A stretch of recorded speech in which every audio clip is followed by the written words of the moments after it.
my spirit went out of me, my soul, my being. I wasn't the same person as I was. Like heavy tranquilizers, and to have that pumped into you, aggressively, it's a bad experience. And I felt totally different after it. I wasn't Devon anymore, I was someone completely different. And that's when I think I had a mental health breakdown. It's the music that kept me going. For some reason, music gave me strength to carry on. And I forgive my mother, because she didn't really understand at that time what it means to be sectioned and put into a mental institute. They said that I've got paranoid schizophrenia. Well, my name is Devon Marston, and I was born in Kingston, Jamaica. In my heart that keeps on burning. There's a fire in my heart, I pray. There's a joy in my life that keeps me. My mother found out that I was living in a squat in Battersea, and she'd just come over from Jamaica, come back from holiday, and she said, my brother said he knows where I am. So he found me in a squat and said, come home, Devon, because Mum's got some stuff for you, just come back. But, he tricked me to get me home. So I went round that evening, and she was cooking a meal, and I had a meal with her. And then not long after that, the doctor came, and then the doctor started to examine me. And I was thinking, what's he examining me for? There's nothing wrong with me. So he said, well, okay then, Devon, well, let's see what we can do for you. But I didn't really understand what she was talking about because I was fine. Anyway, after the doctor examined me, another doctor came, ring at the bell at the door, and it was a duty doctor from the hospital. I knew this afterwards, but at the time, I didn't know who the doctor was. Because at that time, my mind wasn't set upon like hospitals or mental health. I knew nothing about that. I was not in that circle at all. But I trusted my mum. And my mum's sister that was there, she said to me, don't worry, Devon, go with them and take the treatment. So I'm thinking something's wrong with me, but I don't know, but I trust my mum and my aunt because they love me. Before we left to go into the ambulance, the police came as well at the door. And then they took me to the local hospital, Springfield Hospital. Yes, I came to London when I was 7. I lived in Hurstfield Road, which is in Wandsworth. In them days, black people, it was hard for them to get their own place and even to get employment. Everywhere you went, you used to see signs on the windows, no blacks, no Irish, no dogs. Mum was working nights as auxiliary nurse, and Dad was working as a charge hand in a mechanic department of a big industry. Well, what it was, when I left school, I had qualifications, but I couldn't find a job with my qualifications. I decided to move out because my friends were like, I can relate to them, but I couldn't relate to my parents because they're from a different background, a different generation. So I made friends with some of my Rastafarian brethren, and we used to look for a place to live in Battersea, and we decided that we want to squat in flats, and that's how I got involved in Rastafarians, and that was my religion at the time. And but my mum thought this was bad. I shouldn't be a Rastafarian. In them days, if you're a Rastafarian, people would despise you.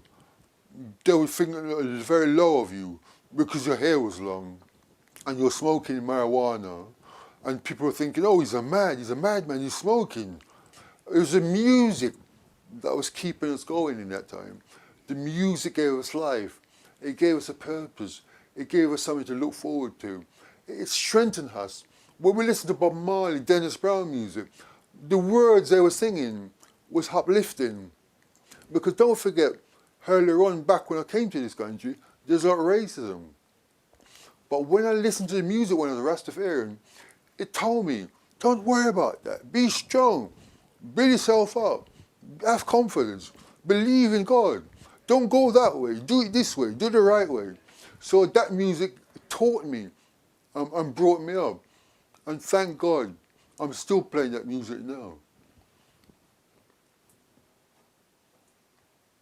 I remember it very well. It was a Wednesday night, about 8 o'clock, because I remember what was on the TV at that time. It was a doctor's program that I used to like to watch. So that's why I remembered it was Wednesday night. And they took me onto the ward. And then after a while, the police left. My mum said, I'll see you then, Devon, I'll see you tomorrow. I'm thinking, no, I must stay here, there's something wrong. I don't know where he's going to stay. Anyway, they left. And the doctor said, that's your bed over there, Devon.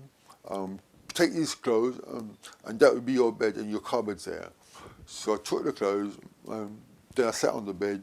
I don't know what happened to me, but I was shattered, I was tired, because a lot of things went on that night. It was very stressful, and everything was done so quickly.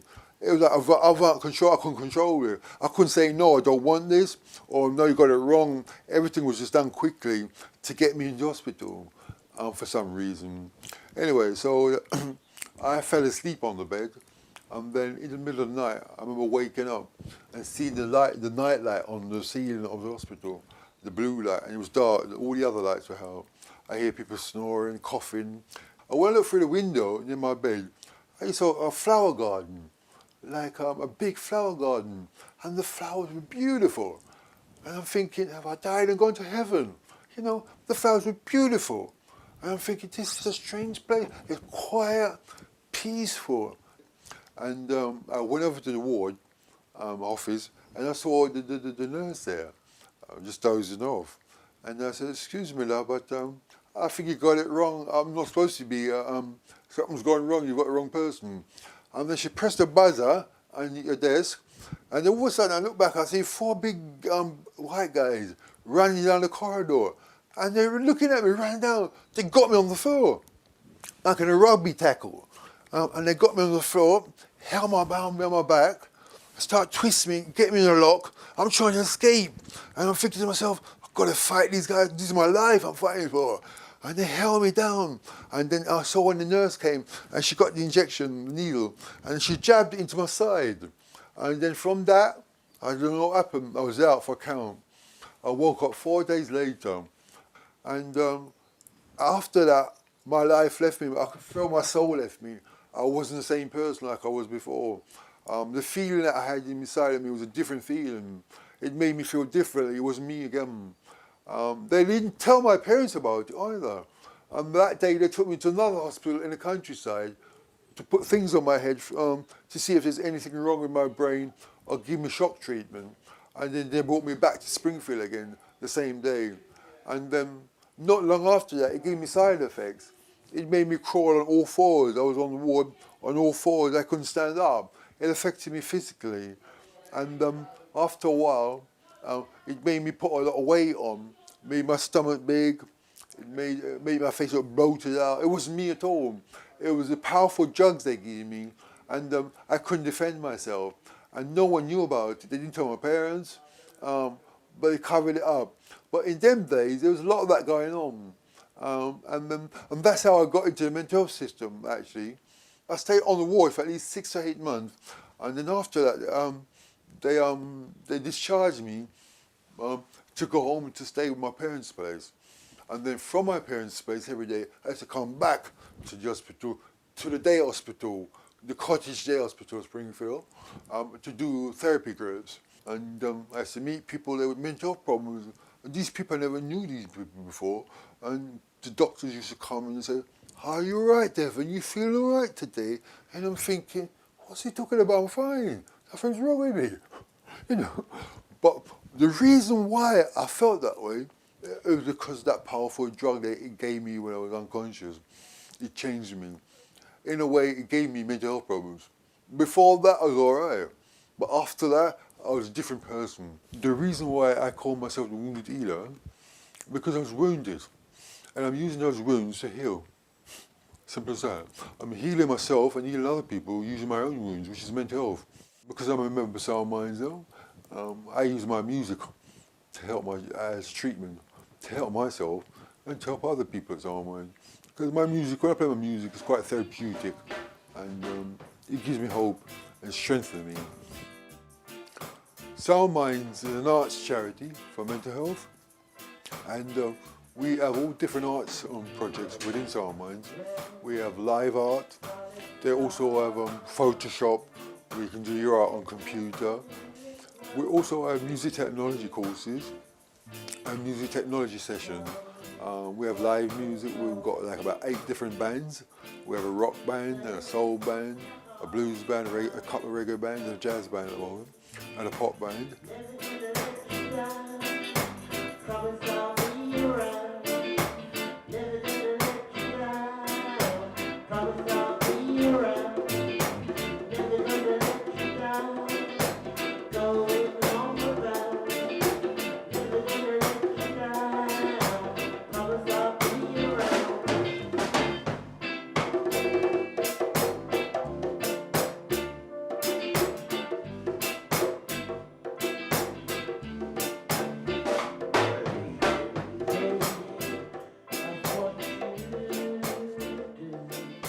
People with mental problem, that's why they get mental problem, because they're not loved, they're not cared for, so they don't feel worth it. They're mentally, in your mind, if someone doesn't love you and you love them, it's hard. I don't think they don't understand how to love someone, because I don't know if their parents love them.